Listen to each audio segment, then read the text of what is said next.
नमस्कार, प्रणाम, स्वागत बाटे आप सबके राइटर बागी भाई के चैनल पर।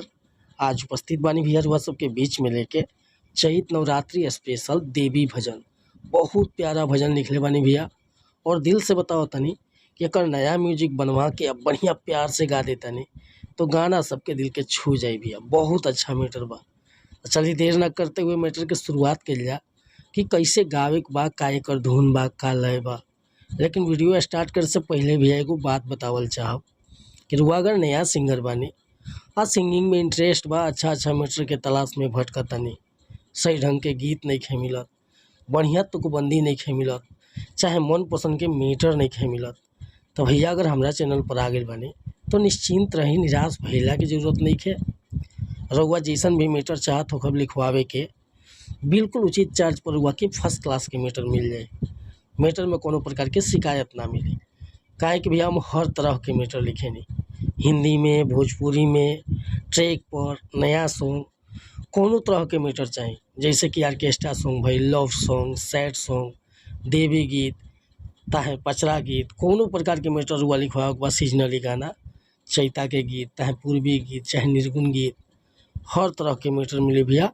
आ तुकबंदी सटीक रही, गाना में रुआ के कहीं खटपट ना लगे। तो ये खतरा कहल चाह भैया कि चैनल पर नया बानी तो चैनल के सब्सक्राइब कर ली, बेल आइकन प्रेस कर ली, ताकि हर रोज रुआ के नया मैटर सुने के, देखे के और गावे के मिलत रही भैया। आज के मैटर बाटे एगो धुन रहे बहुत बढ़िया, गुरुजी भरत शर्मा जी के रहे धुन कि जनती की जारल जैबू आग में दहेज के, अरे जनती जे जारल जैबू आग में दहेज के, पाप नहीं करती हो बेटी ससुरा में भेज के, पाप नहीं करती हो बेटी। यह लय बा, लेकिन देखी कैसे गावक बा के।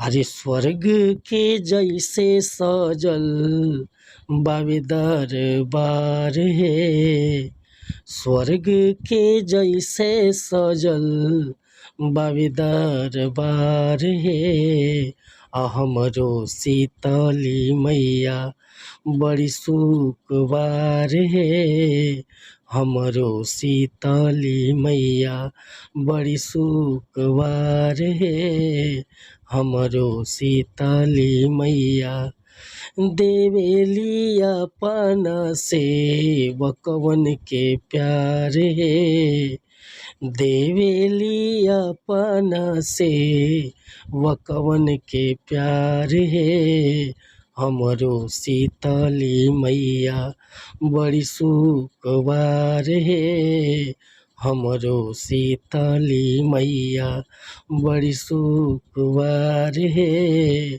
हमरो शीतली मैया।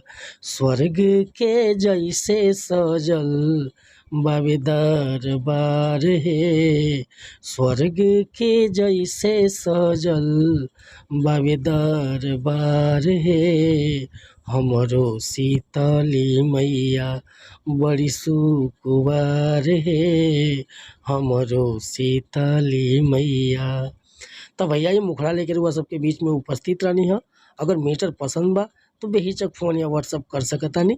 व्हाट्सअप के नंबर बा 8874473128। मिला तनी फिर से अगला वीडियो में कुछ नया गीत के साथ। तब तक के लिए नमस्कार, प्रणाम, धन्यवाद भैया। जय हिंद, जय भारत।